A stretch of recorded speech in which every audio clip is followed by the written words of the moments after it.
il gruppo di ballo di Siurgus Donigala. Sono nati il mese d'agosto dello scorso anno, del 2015, ma a Belleville, nell'occasione di questa rassegna meravigliosa regionale dove i gruppi entrano nel gioco della competizione, loro hanno avuto modo di vincere, di guadagnare il traguardo primo, e quindi vengono anche con questa bella soddisfazione di nuovo in zona qui a Tonara per ballare per voi. Tra l'altro vedo in piazza Peppe Cuga, che è zio di Pierpaolo, e quindi mi fa piacere quando dicevo la musica regna. Peppe è con le subidulas, che noi conosciamo più comunemente come le launeddas, ovvero il re di una Barbagia che ha conosciuto quel suono e che lo ha portato davvero in tutto il mondo. Un applauso a Peppe Cuga, ve lo chiedo col cuore perché è meritato e mi fa davvero piacere.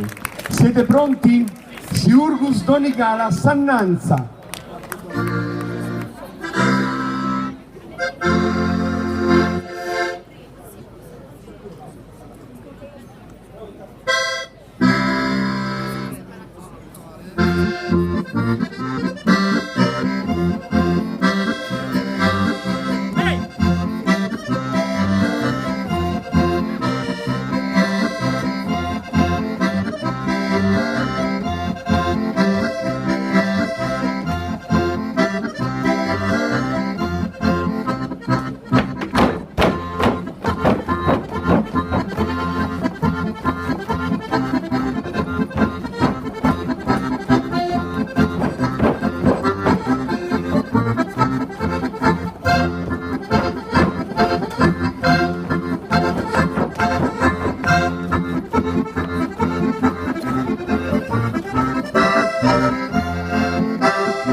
Siurgus Donigala acchiappa applausi questa sera davvero l'entusiasmo di questi giovani che hanno ballato per voi, grazie